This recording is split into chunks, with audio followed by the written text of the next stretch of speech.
আদিতে বাক্য ছিলেন, বাক্য ঈশ্বরের সঙ্গে ছিলেন, আর সেই বাক্যই ঈশ্বর ছিলেন। ঈশ্বরের বাক্য জীবন্ত ও সক্রিয়। তার বাক্য দুপাশে ধারযুক্ত তলোয়ারের ধারের থেকেও তীক্ষ্ণ।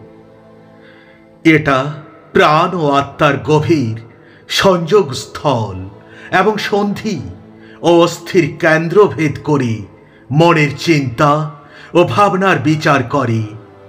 ঠিক সেইভাবে আমার মুখনিসৃত বাণী নিজেকে বাস্তবায়িত না করে ফিরে আসে না।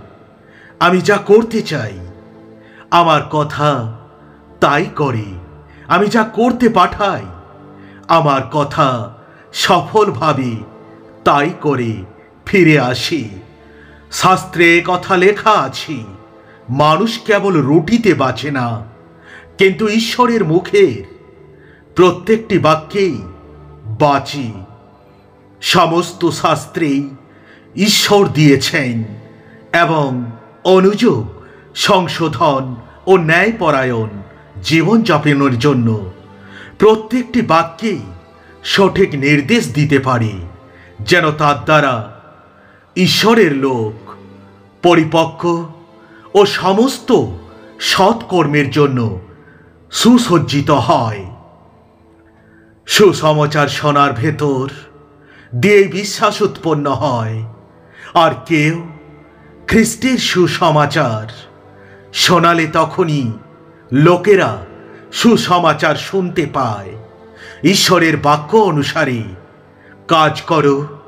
শুনে কিছু না করে বসে থাকলে চলবে না। শুধুমাত্র ঈশ্বরের বাক্যের শ্রোতা হয়ে নিজেকে ঠকিও না। খ্রিস্টের শিক্ষা তোমাদের অন্তরে প্রচুর পরিমাণে থাকুক।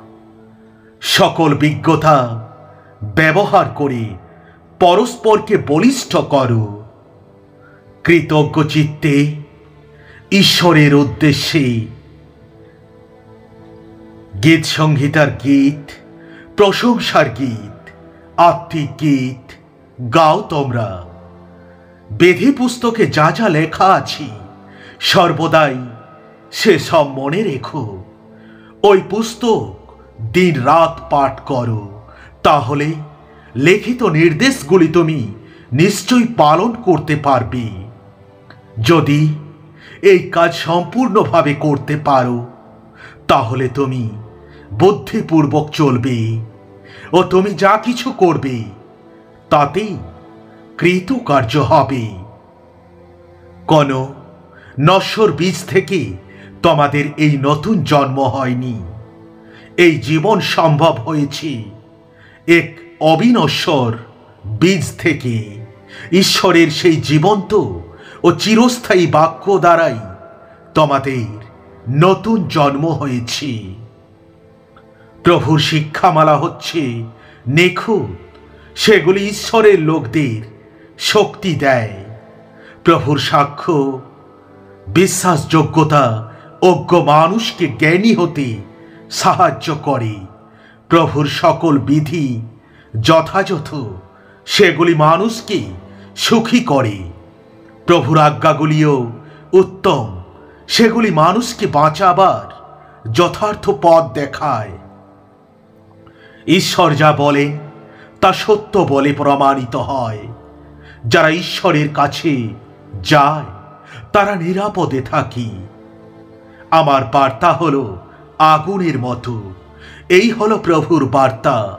আমার বার্তা হলো পাথরে আছড়ে পড়া হাতুড়ি, যা পাথরকেও গুঁড়িয়ে দেয়। আত্মাই জীবন দান করে।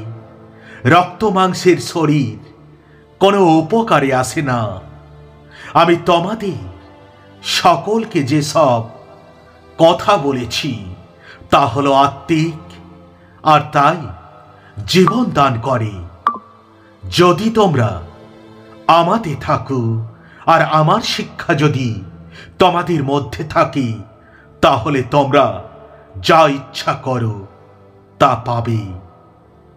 আর পরিত্রাণ স্বরূপ শিরস্ত্রাণ ও পবিত্র আত্মার তলোয়ার অর্থাৎ ঈশ্বরের শিক্ষা সঙ্গে নিও। আমরা সব সময় ঈশ্বরকে ধন্যবাদ দিই, কারণ তোমরা ঈশ্বরের যে বার্তা আমাদের কাছ থেকে পেয়েছিলে তা মানুষের বার্তা বলে নয়, বরং ঈশ্বরের বাক্য বলে গ্রহণ করেছিলে। সেই বাক্য সত্যিই ঈশ্বরের বাক্য ছিল, এবং ওই বার্তায় যারা বিশ্বাসী তাদের সবার মধ্যে তা কাজ করেছে। যখন আমরা অনাদৃত মুখে আয়নায় দেখা ছবির মতো করে প্রভুর মহিমা দেখতে থাকি, তখন তা দেখতে দেখতে আমরা সকলেই তার সেই মহিমাময় রূপে রূপান্তরিত হতে থাকি। সেই রূপান্তর আমাদের মহিমা থেকে উজ্জ্বলতর মহিমার মধ্যে নিয়ে যায়। এই মহিমা আমার প্রভু যিনি আজ্ঞা করেন তার কাছ থেকে লাভ করি। প্রভু বাক্য সত্য, তিনি যা কিছু করেন তাতে তোমরা নির্ভর করতে পারো। ইহুদিদের মধ্যে যারা তার উপর বিশ্বাস করল তাদের উদ্দেশ্যে যিশু বললেন, তোমরা যদি সকলে আমার শিক্ষা মান্য করে চলো, তবে তোমরা সকলেই আমার প্রকৃত শিষ্য। তোমরা সত্যকে জানবে, আর সেই সত্য তোমাদের স্বাধীন করবে। এর থেকেও ধন্য তারা যারা ঈশ্বরের শিক্ষা শোনে ও তা পালন করে। প্রভু তোমাদের নম্র করেছিলেন এবং তোমাদের ক্ষুধার্ত করেছিলেন। তিনি তোমাদের মান্না খাইয়েছিলেন, যা তোমরা আগে কখনো জানতে না, যা তোমাদের পূর্বপুরুষেরা আগে কখনো দেখেনি। এই কাজগুলো প্রভু করেছিলেন যাতে তোমরা জানো যে কেবলমাত্র রুটি এই মানুষকে বাঁচিয়ে রাখে না, মানুষের জীবন প্রভুর কথিত সমস্ত বাক্যের উপর নির্ভর করে। ভাববাদীরা যা বলেছিলেন আমরা সে বিষয়ে সুনিশ্চিত। ভাববাদীরা যা বলে গেছেন সে বিষয়ে মনোযোগ দেওয়া তোমাদের পক্ষে ভালো। তারা যা বলেছেন তা যেন অন্ধকার জায়গায় উজ্জ্বল আলোর মতো হয়ে থাকে। তা যে পর্যন্ত না দিনের শুরু হয় ও তোমাদের হৃদয়ে প্রভাতী তারার উদয় হয়, সেই পর্যন্ত অন্ধকারের মাঝে আলো দেয়। এটা তোমাদের বিশেষভাবে জানা দরকার যে শাস্ত্রের কোনো ভাববাণী বক্তার নিজের ব্যাখ্যার ফল নয়। ভাববাণী কখনোই মানুষের ইচ্ছাক্রমে আসেনি, কিন্তু পবিত্র আত্মার পরিচালনায় ভাববাদীরা ঈশ্বরের কথা বলেছেন। আমিন, আমিন, আমিন।